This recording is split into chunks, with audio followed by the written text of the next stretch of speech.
ऐसे लोगों का इनकाउंटर कर दिया जाता है जो 11वीं या 12वीं क्लास के स्टूडेंट हैं। उनको स्कूल से आते हुए रास्ते में उठाया और उनका इनकाउंटर किया और फिर बाद में उनको दर्शा दिया गया कि ये इन्होंने वहाँ चोरी की थी, वहाँ इन्होंने जो है मुठभेड़ में इनका नाम था, फलाने आदमी से फिरौती मांगी गई थी वो उसमें नाम था।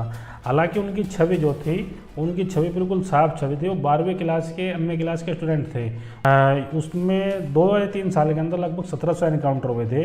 1700 इनकाउंटर में 1100 इनकाउंटर ऐसे थे जिनके ऊपर कोई आपराधिक मामला या ऐसा हो जिससे कि लगे कि गंभीर जिस व्यक्ति का इनकाउंटर किया गया ये कोई गंभीर व्यक्ति है, समाज के लिए इससे खतरा है, ऐसे लोगों का भी इनकाउंटर किया गया। तो पुलिस का जितने भी एनकाउंटर है सब पे एक ही थ्योरी थी कि पुलिस को देखते ही इसने भागने की कोशिश करी, जब फायरिंग ने पुलिस के मार गिराया।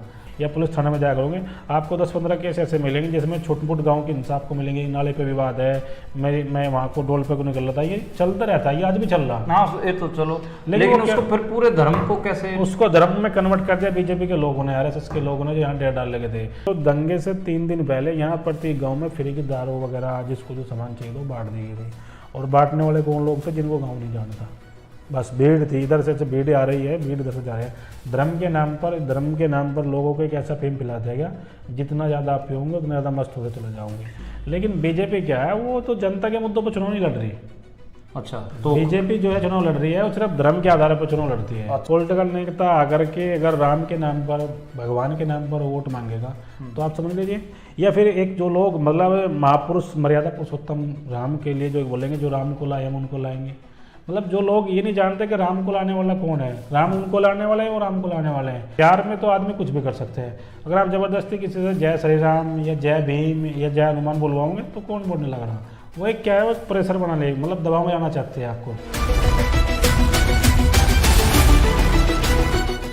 नमस्कार, सत श्री अकाल, आदाब। मेरा नाम मनदीप पुनिया है तो तुसी सुन रहे हो पंजाबी रेडियो यूएसए। ਹੁਣ ਇੰਡੀਆ 'ਚ ਲੋਕ ਸਭਾ ਚੋਣ ਚੱਲ ਰਹੇ ਨੇ ਤੇ ਅਸੀਂ ਉੱਤਰ ਪ੍ਰਦੇਸ਼ ਆਏ। ਉੱਤਰ ਪ੍ਰਦੇਸ਼ ਦੇ ਵੈਸਟਰਨ ਜਿਹੜਾ ਪਾਰਟ ਹੈ ਜਿਹਨੂੰ ਵੈਸਟਰਨ ਉੱਤਰ ਪ੍ਰਦੇਸ਼ ਕਿਹਾ ਜਾਂਦਾ, ਉੱਥੇ ਅਸੀਂ ਸਰ ਰਹੇ ਹਾਂ। ਅਸੀਂ ਕੈਰਾਨਾ 'ਚ ਬੈਠੇ ਹਾਂ ਇਸ ਟਾਈਮ ਤੇ ਉੱਤਰ ਪ੍ਰਦੇਸ਼ 'ਚ ਯੋਗੀ ਦੀ ਸਰਕਾਰ ਹੈ ਸਾਲ 2017 ਤੋਂ ਤੇ ਨਰਿੰਦਰ ਮੋਦੀ ਦੀ ਹੁਕੂਮਤ ਸਾਲ 2014 ਤੋਂ ਇੰਡੀਆ 'ਚ ਹੈਗੀ ਆ। 2017 'ਚ ਜਦੋਂ ਇੱਥੇ ਯੋਗੀ ਦੀ ਸਰਕਾਰ ਆਈ ਉਸ ਤੋਂ ਬਾਅਦ ਕਈ ਕਿਸਮ ਦੀਆਂ ਖਬਰਾਂ ਆਪਾਂ ਨੂੰ ਸੁਣਨ 'ਚ ਮਿਲੀਆਂ, ਜਿਹਦੇ 'ਚ ਮੁਸਲਮਾਨਾਂ ਦੇ ਐਨਕਾਊਂਟਰ ਇੱਕ ਚੀਜ਼ ਸੀਗੀ ਤੇ ਇਸ ਜਿਹੜੇ ਮੁਸਲਮਾਨਾਂ ਨਾਲ ਜੋ ਕੁਝ ਹੋਇਆ ਤੇ ਘੱਟ ਗਿਣਤੀ ਦੇ ਲੋਕਾਂ ਨਾਲ ਉੱਤਰ ਪ੍ਰਦੇਸ਼ 'ਚ ਜੋ ਕੁਝ ਵਾਪਰਿਆ ਉਹਦੇ ਤੇ ਗੱਲ ਕਰਨ ਵਾਸਤੇ ਸਾਡੇ ਨਾਲ ਸੋਸ਼ਲ ਐਕਟਿਵਿਸਟ ਕੈਰਾਨਾ ਦੇ ਕੁਰਬਾਨ ਅਲੀ ਜੀ ਹੈਗੇ ਆ। ਕੁਰਬਾਨ ਦਾ ਇੱਕ ਪਰਿਚੈ ਇਹ ਹੈ ਕਿ ਕੁਰਬਾਨ ਨੇ ਇੱਥੇ ਜਿਹੜੇ ਮੁਸਲਮਾਨਾਂ ਦੇ ਐਨਕਾਊਂਟਰ ਹੋਏ ਉਸ ਮਾਮਲੇ ਤੇ ਲਗਾਤਾਰ ਕੰਮ ਕੀਤਾ। ਇਸ ਤੋਂ ਇਲਾਵਾ ਜਿਹੜੇ ਘੱਟ ਗਿਣਤੀਆਂ ਦੇ ਜੋ ਕੁਝ ਵੀ ਵਾਪਰਦਾ ਇੱਥੇ ਉਹ ਉੱਥੇ ਪਹੁੰਚਦੇ ਨੇ ਤੇ ਉਹਨਾਂ ਨਾਲ ਰਹਿ ਕੇ ਕੰਮ ਕਰਦੇ ਨੇ। कुर्बान, आपका स्वागत है। मेरा सबसे पहला तो सवाल यही कि साल 2017 में योगी आदित्यनाथ की सरकार यहाँ बनती है, उसके बाद एक खबर आती है कि उत्तर प्रदेश में लगातार मुस्लिम समुदाय के लोगों के एनकाउंटर शुरू होते हैं। 2017 में, 18 में, 19 में उस टाइम पे बहुत हंगामा भी हुआ और करीब 1500 के आसपास यूपी में एनकाउंटर किए गए। वो जो 3 साल हैं और जो मुसलमानों के एनकाउंटर का जो पूरा सिलसिलेवार जो कुछ चला उसके बारे में आप बताइए। आपने तो विजिट भी किया उन मुसलमान परिवारों के पास, तो वो क्या घटनाएं थी और उन परिवारों की क्या हालत थी, ये थोड़ा बताइए। उसमें 2017 के नवंबर और दिसंबर में सबसे पहले जिस ज़िले में हम बैठे हैं ना, इसी ज़िले से इनकाउंटर की स्टार्टिंग होती है। और उसमें कुछ लोग ऐसे लोगों का इनकाउंटर कर दिया जाता है जो 11वीं या 12वीं क्लास के स्टूडेंट हैं। उनको स्कूल से आते हुए रास्ते में उठाया और उनका इनकाउंटर किया और फिर बाद में उनको दर्शा दिया गया कि ये इन्होंने वहाँ चोरी की थी, वहाँ इन्होंने जो है मुठभेड़ में इनका नाम था, फलाने आदमी से फिरौती मांगी गई थी वो उसमें नाम था। हालांकि उनकी छवि जो थी उनकी छवि बिल्कुल साफ छवि थी। वो 12वीं क्लास के एमए क्लास के स्टूडेंट थे। उनके ऊपर कभी 151 का भी मुकदमा नहीं था। सिर्फ उसका क्या था, काम था कि मुस्लिमों के अंदर एक तो डर का माहौल कैसे बनाया जाए और पूरा का पूरा पुलिस स्टेट बना दिया गया था। कानून की, कोर्ट की कोई सुनने वाला नहीं था। पुलिस जो काम कोर्ट को करना चाहिए था वो काम पुलिस मौके पर कर रही थी। और उसमें 2 या 3 साल के अंदर लगभग 1700 इनकाउंटर हुए थे। 1700 इनकाउंटर में 1100 इनकाउंटर ऐसे थे जिनके ऊपर कोई आपराधिक मामला या ऐसा हो जिससे कि लगे कि जिस व्यक्ति का इनकाउंटर किया गया ये कोई गंभीर व्यक्ति है, समाज के लिए इससे खतरा है, ऐसे लोगों का भी इनकाउंटर किया गया। और अगर हम उसकी जांच करी जाए या उसकी आप केस डायरी निकाल के देखोगे, उसके बाद आप उसकी एनालिसिस करोगे, तो उस पुलिस का जितने भी एनकाउंटर है सब पे एक ही थ्योरी थी कि पुलिस को देखते ही इसने भागने की कोशिश करी, जब फायरिंग में पुलिस के मार गिरा। बल्कि वो उठाया गया कहाँ से, कब का उठा रखा है और लाया गया कहाँ से और कहाँ ला करके उसका एनकाउंटर किया गया, ये पूरा का पूरा एक साजिश था, एक षड्यंत्र था। उसके तहत ये सिर्फ पुलिस स्टेट बनाने की और मुस्लिमों के अंदर एक डर का माहौल कैसे बनाया जाए उसके अकॉर्डिंग ये जो है एनकाउंटर किए गए थे। और जैसे ही वो बंद होता है उसके बाद एक समाज में एक नई बीजेपी आरएसएस के लोग एक नई कृति लेकर के आ जाते हैं कि जो लोग पश्चिम उत्तर प्रदेश के है, ये चाहे उसमें जितने भी लोग हैं वो किसी भी समुदाय से हैं, वो ज़्यादातर दूध की और दही को ज़्यादा मानते हैं, क्योंकि दूध और दही का मेन चीज़ है। और उसके लिए वो सब लोग अपने गाय भैंस पालते हैं और उसके अकॉर्डिंग काम करते हैं।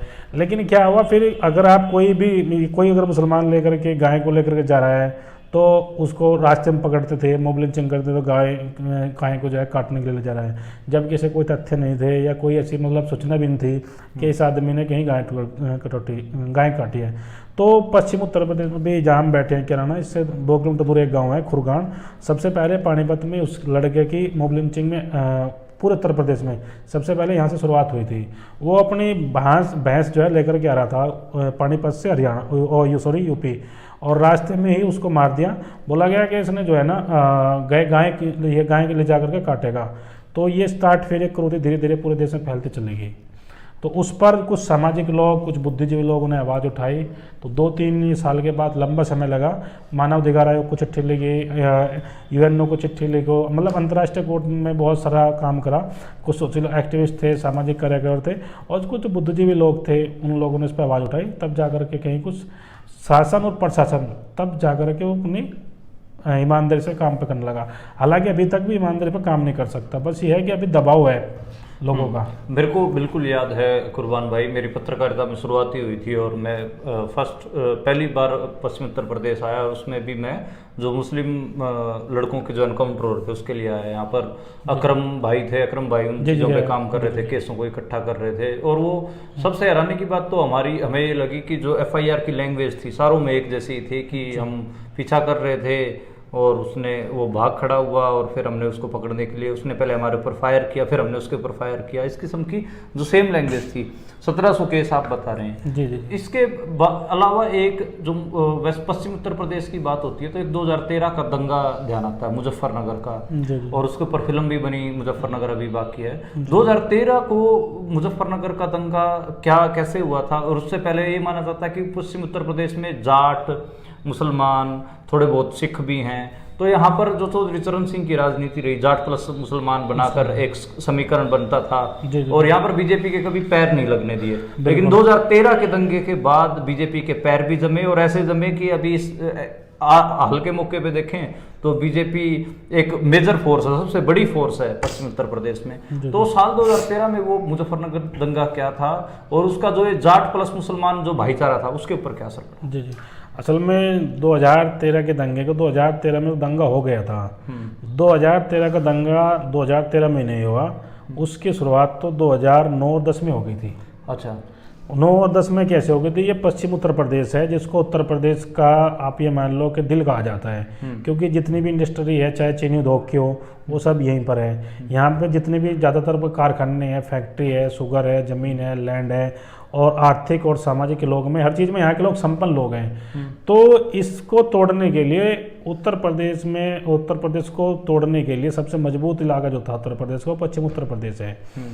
लेकिन मेरे खुद याद है 2009 में अमित शाह जी गुजरात से आए थे, और उन्होंने आसपास के गांव में खूब भ्रमण करने के बाद एक शामली में जाट धर्मशाला है, उस जाट धर्मशाला में मुश्किल से उनके साथ 10 या 12 लोगों के साथ उन्होंने एक मीटिंग करी थी। तो तब लोग ये बोले थे कि गुजरात का बहुत बड़ा नेता है, यहाँ आया है। तो हम लोगों ने सोचा इग्नोर कर देता देख करके। लेकिन उसके बाद फिर क्या होता है, हमारे यहाँ दिल्ली से ट्रेन चलती है, लोकल ट्रेन दिल्ली से सहारनपुर। अब दिल्ली से जो कांधले तक का एरिया है वो बीच में जाट और गुज्जर बहुल एरिया है, उसके एक साइड में जाट है, एक साइड में मुसलमान है। और फिर कांदले से जो सहारनपुर तक का है वो आगे मुस्लिम बहुल इलाका है, उसमें एक साइड में मुस्लिम है, एक साइड में जाट है, फिर एक साइड में मुस्लिम है, यानी वो मिक्स है।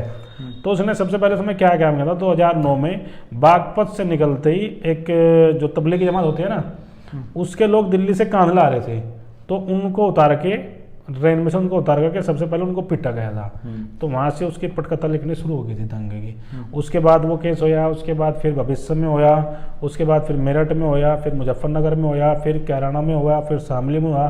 तो ये धीरे धीरे धीरे चिंगारी बढ़ती चली गई, छोटे मोटे दंगे होते रहे, और एक दिन ये होया कि उस दंगे ने पूरी चिंगारी का काम ले लिया, आग का नव रूप ले लिया। लेकिन उसमें मैं पूरा का पूरा दोषी जो मानता हूँ, ठीक है, समाज जितना दोषी समाज है उतना ही दोषी जो सरकार है हमारी। वर्तमान तत्कालीन सरकार ने लगातार जो लोग चाहे मुसलमान पंचायत कर रहे थे तो उनको भी परमिशन दी जा रही थी, जाट पंचायत कर रहे थे उनको भी परमिशन दी जा रही थी, कोई भी आ जाओ पंचायत करो, आपको लड़ने के लिए पूरा मौका दिया जा रहा था। जो सरकार युवाओं के भविष्य के लिए उनको रोजगार देना चाहिए था, नौकरी देनी चाहिए थी, उनके पढ़ाई के लिए स्कूल यूनिवर्सिटी खोलनी चाहिए। अच्छा, इसमें मेरे को ये बताओ, ठीक है कि आपने सारा सरकार का रोल पे सवाल खड़े किए, लेकिन जो बीजेपी के नेता थे, कौन कौन वो नेता थे, उनके क्या रोल थे, वो थोड़ा आप बताइए। हाँ, मैं बता रहा हूँ। जब उन्होंने तो अभी 2013 के दंगे के बाद बीजेपी जो नेता बने, संजीव बालियान, उससे पहले वो प्रधानी के चुनाव नहीं जीतता, 2013 के बाद जीतता। ठाकुर सुरेश राणा, उससे पहले प्रधानी के चुनाव नहीं जीतता, वो विधायक बना, मंत्री बना। और बाबू हुकुम सिंह जी, पूरी जिंदगी हो गई थी, आज तक लोकसभा का चुनाव जीत ही नहीं पाए थे, पहली बार चुनाव जीतते। उसके बाद आ जाओ संगीत सोम, लगातार हारता पहली बार जीता चुनाव के बाद। ऐसे बहुत सारे लोग थे, ऐसे तेजेंद्र नीलवाल, जो जिसने कोई जानते नहीं, वो लोग विधायक बने। हुआ क्या था 2013 में असल? वो एक जो कहानी बताते हैं कि जाटों की लड़की छेड़ दी, मुसलमानों की लड़की छेड़ दी, ऐसे बहुत सारी कहानियां चलती हैं कि क्या था वो मामला। हाँ, वो मैं बता रहा हूँ क्या था। वो मामला ये था कि देखो, आज जब एक गांव है या एक समाज है, तो वहाँ कोई भी जो चीज़, दो अगर आदमी रहेंगे तो उनमें एक दिन लड़ाई जरूर होगी। तो ये कमेंट पक्ष प्रतिपक्ष चलता रहता है। लेकिन वो लड़की जो जैसे बताया जा रहा है ना कि जाटों की लड़की छेड़ दी, वो बात सत्य है कि उन्होंने एक जाटों की लड़की छेड़ी थी। लेकिन उसका जो है तुरंत जो है उसका प्रभाव ये था कि जिन्होंने छेड़ी थी पंचायत, उसने उनके जिम्मेदार लोग उनके सामने उनको जो सजा देनी चाहिए थी सामाजिक तौर पे वो दी गई थी। उसके बाद 8 दिन के बाद अचानक पता नहीं ऐसा क्या हो जाता है कि जो लड़की छेड़ने वाला था वो उनको मारता है, और जिसकी लड़की छेड़े गए थे वो उनको मारता है। एक जो दंगे का रूप लिया गया था वो एक प्री प्लान था।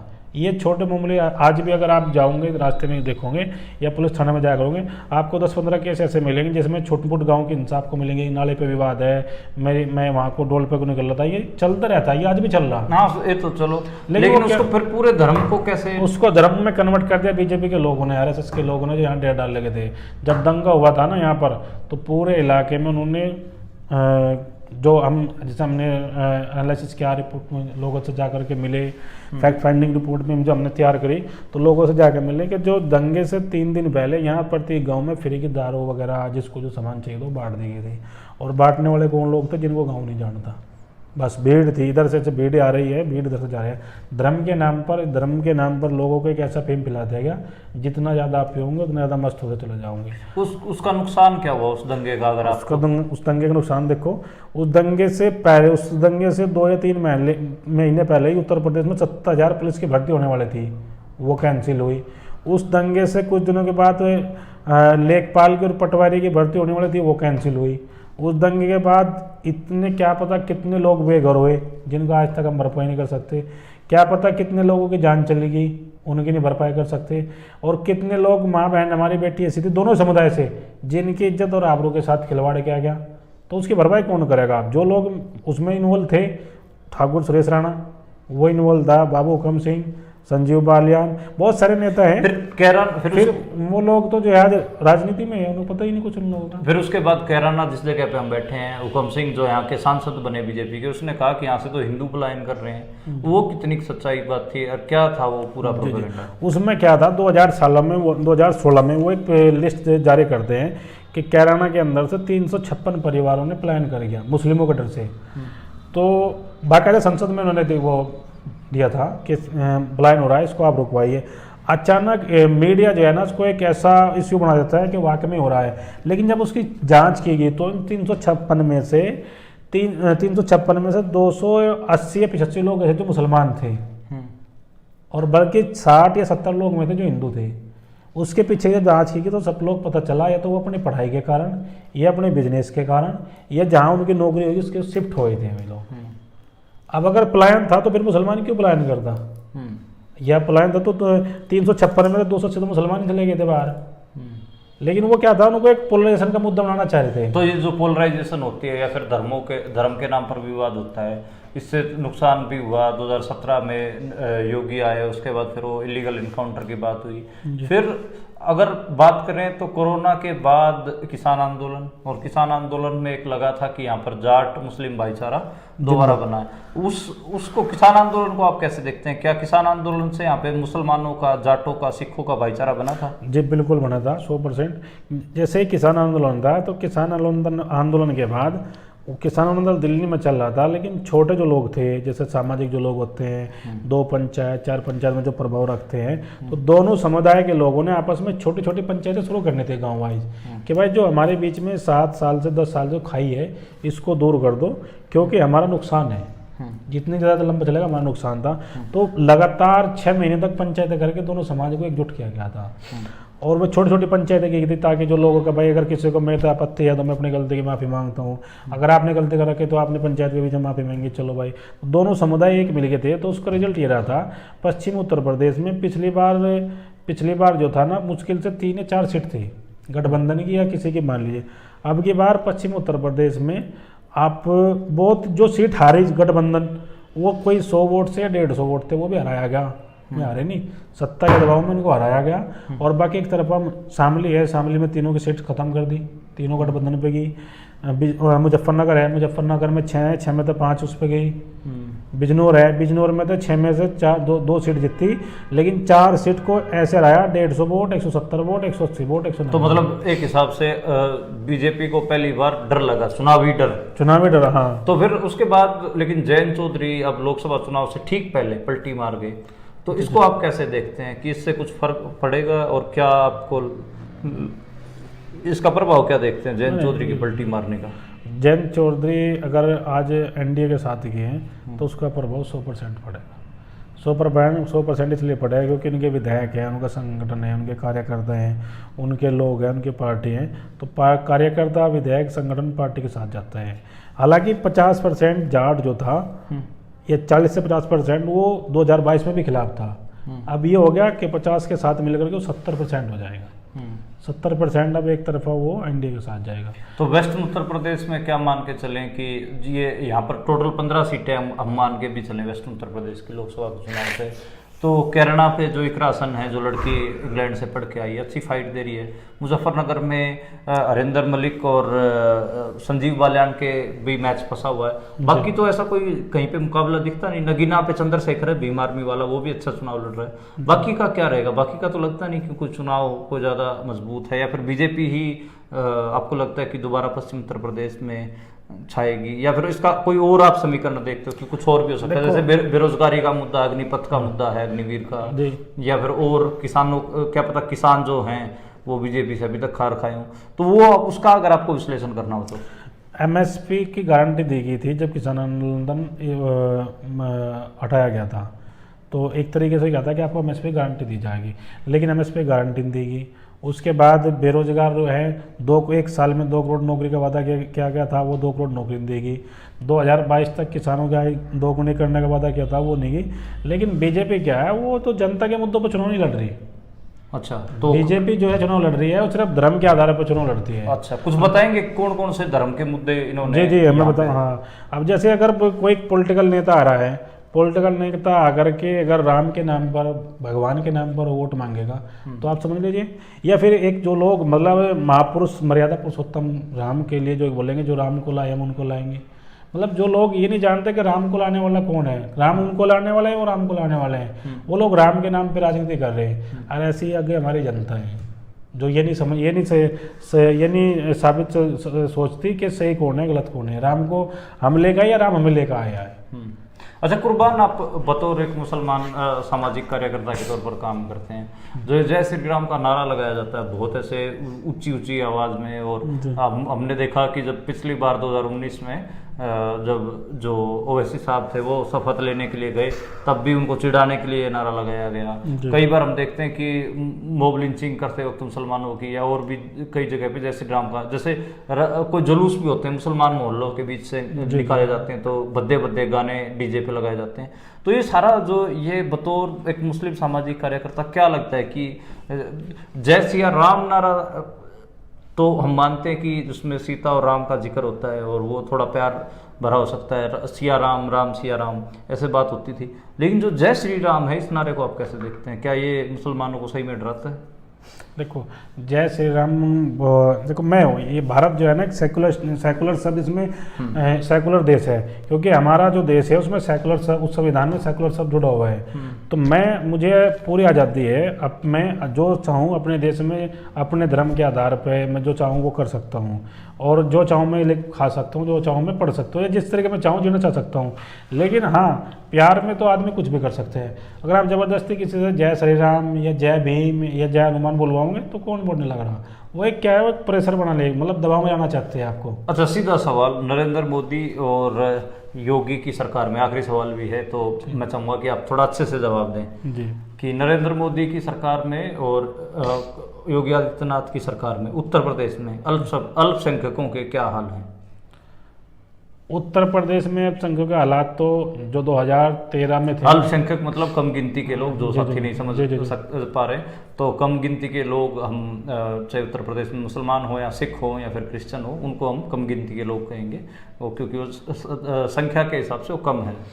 आप 2000 से जब से उत्तर प्रदेश के अंदर सरकार आई है बीजेपी की, तो उन्होंने जो अल्पसंख्यक लोग जो बिजनेस में मजबूत थे उनके पीछे ईडी सीबीआई इनकम टैक्स को लगाया, और जो लोग पॉलिटिकल में मजबूत थे उनके ऊपर मुकदमे डाल कर उनको जेल में भेजा गया। कोई एक नेता का नाम भी बता, जैसे आजम खान है, और सहारनपुर से आज MLC है हाजी इकबाल महमूद है, कैराना से नाहिद हसन है, और मेरठ से हाजी याकूब कुरैशी है। बहुत सारे ऐसे नेता हैं जो राजनीतिक तौर पर उनको एक रात में एक आदमी के ऊपर 100 मुकदमे लगा देंगे, यानी कि उनको राजनीतिक विद्वेष की वजह से उनको जेल में भेजा। उससे क्या है, सरकार ये चाहते हैं कि मुस्लिमों का हम राजनीतिक और आर्थिक बहिष्कार करें और ये लोग यहाँ पनपने ना पाए। हालांकि ये सोच जो है ये फांसीवादी सोच है, इसी के साथ हमारी लड़ाई है और अंत तक लड़ते रहेंगे।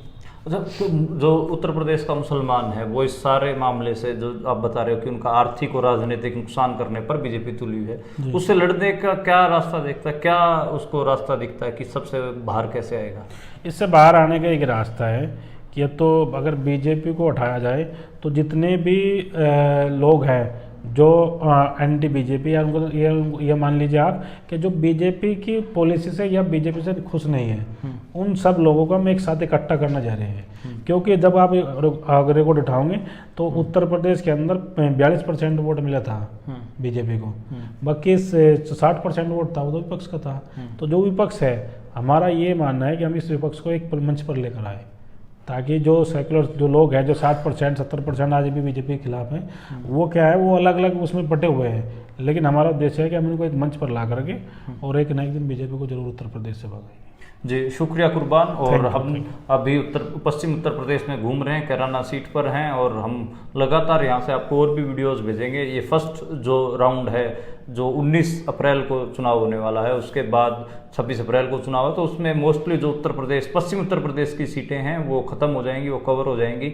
अभी आज हमने जो इंटरव्यू किया है वो अल्पसंख्यकों के मामलों पे किया है। एक हम जो दलित समुदाय है, क्योंकि दलित राजनीति उत्तर प्रदेश से ही बहुत ज़्यादा उभरी थी, उसमें बहन मायावती का नाम आया था, तो हम जो दलित, और अभी चंद्रशेखर जो भीम आर्मी के प्रमुख भी हैं उनका भी नाम आता है, तो दलित राजनीति के ऊपर भी हम आपको बातचीत आप तक पहुँचाएंगे।